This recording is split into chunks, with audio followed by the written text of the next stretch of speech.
Coach, just talk about the off season, what you guys have been into. Like you said, 9 seniors. So you guys are kind of young, but also you have the senior leadership returning a little bit, right? Yeah, we got some really good players in that senior class. It's just we have a small number, and they've been small ever since they were in middle school. So I know coming over, we didn't have very many as a freshman, and we've kept the core together there. But 9 seniors coming in, so we're relatively young. But our seniors have done a really good job in the off season. Last year's off season really didn't meet our expectations. So coming into this year, we put a lot of emphasis on that in the weight room, and those guys have been really good leaders, and we've had a pretty good off season. We've got our numbers up a lot in terms of strength, and we're hoping we'll be able to translate that to the football field. And just talk about last year a little bit. You guys got off to a slow start, like you were saying, but then were able to roll some off and get to the playoffs for the 4th year in a row. Yeah, starting out at 2-5, like I said, we were reeling a little bit there, but the coaching staff and last year's players really kind of rallied around one another, and we kept working, put some pieces together there late to get on a roll and get a big win up here week 10 against South Green 21-0 to help force a co-championship there, which was fortunately for us 2 in the last 4 years. So.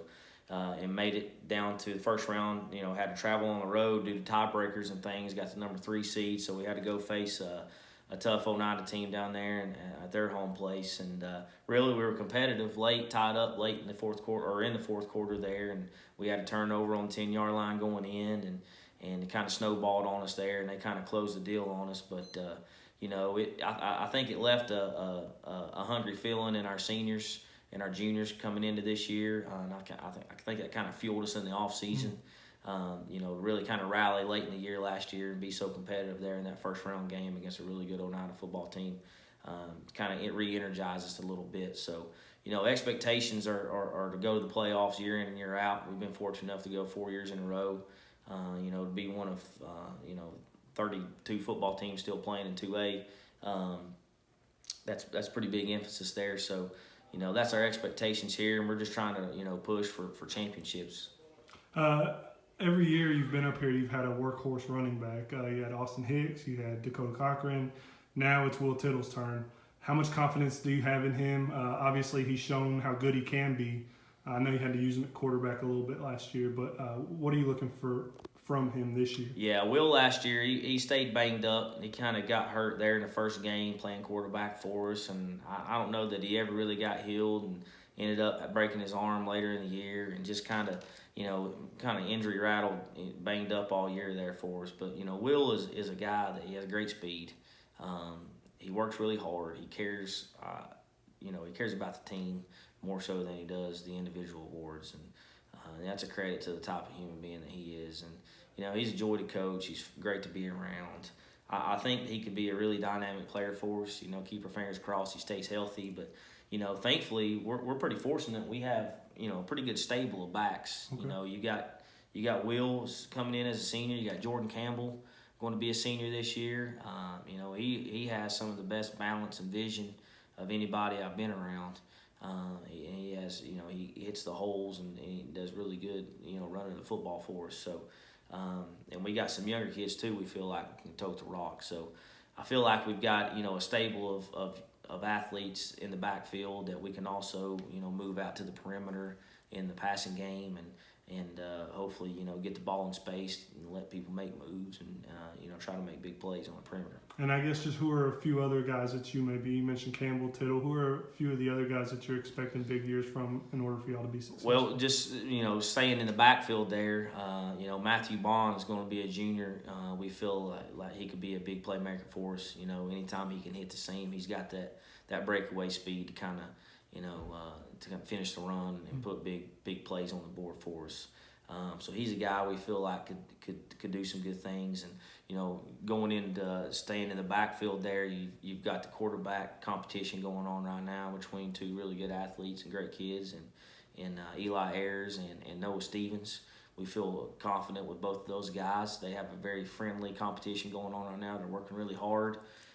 They're neck and neck, and, who's to say won't be using 2 quarterbacks. We never know, but, with injuries and everything, whoever wins the job and doesn't win the job, you're one play away from being the next starting quarterback. So Those are two guys that are competing really well right now for us. And perimeter-wise, you got a senior in Ty Pierce as a wide receiver, has really great speed for us and great hands. We had Blake Young, real big, tall, 6'3", 6'4", junior wide receiver, kind of came on late last year, especially on defense. He started the last half of the year at safety and forced 4 interceptions last year for us, but we feel like he's going to transition to the offensive side of the ball for us this year as well. Being able to make plays down the field vertically for us, and he jumps really well as well. So Gabe Nichols, Andrew Little, those are 2 slot receivers that's got pretty good wheels, and we feel pretty fortunate, and we're happy where we're at with our skill guys. We've got some pretty bruising fullbacks and Luke Roberts and some other guys like that we feel like can get some blocking done, but also tote the rock for us as well and have some positive plays. So we like where we're at skill-wise, and we're improving up front. We got several guys we feel like can man the trenches for us on the offensive line. That starts with Cameron Sloan. Okay. He's a guy that has been around the program now going into his 4th year, and he has a lot of experience. He's smaller in terms of size-wise, but when it comes to heart and determination, he is one of the best I've ever been around. He's going to give you great leadership up front, and he's going to play really hard for us. So we're expecting a big, big year from him on both sides of the ball up front. But you got Camden Richardson, Peyton Primo, Mason Hicks, Cody Duggar, so many guys up front that we feel that's, we're going to have a lot of guys rotate to stay fresh and all that up front for us. So, Drew Turner is another guy. I was talking about lineman there that we feel very confident in. We're going to have a big year out of. He started, 2 ways for us last year as a freshman, at least half the year, earned second team all conference, and he's the guy that's going to have to lead us at the center position and also on the defensive line. And I guess being in 2-way, having all those names you listed is a benefit for you guys.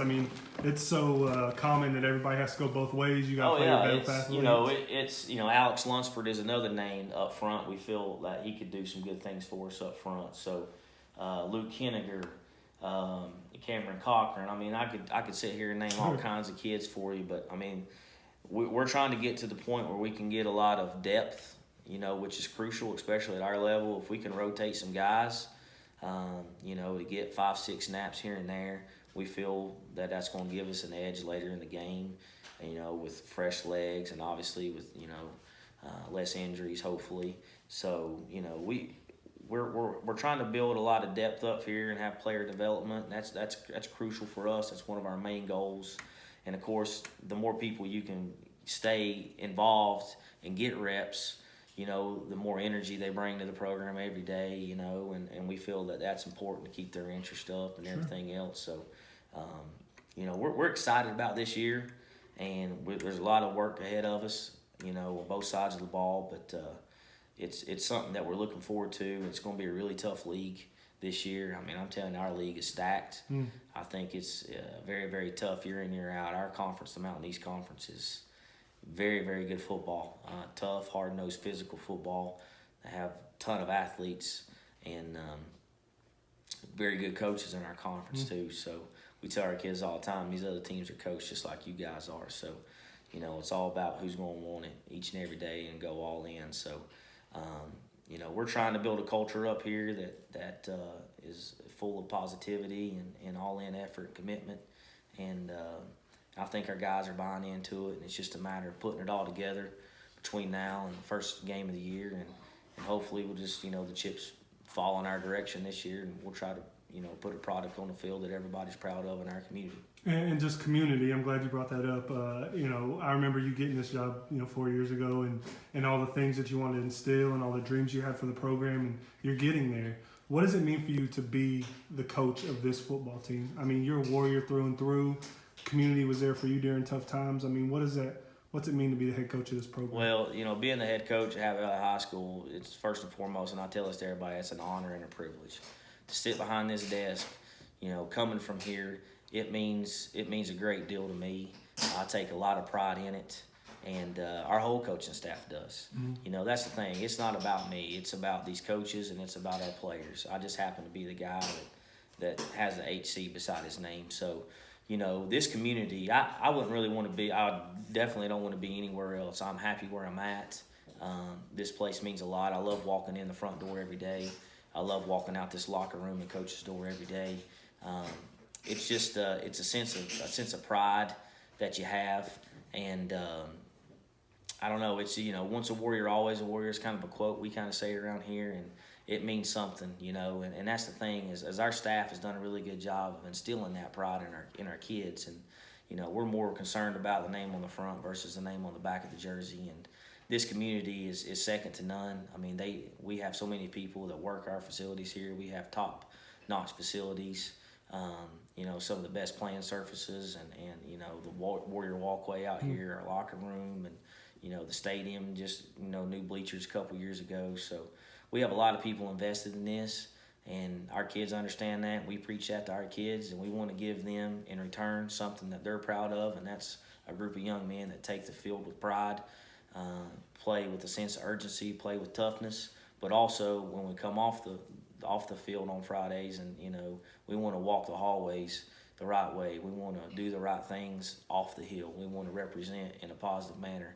And, you know, our community deserves that. Our school deserves that. Our school system deserves that. It's a great place and a great thing to be a part of up here.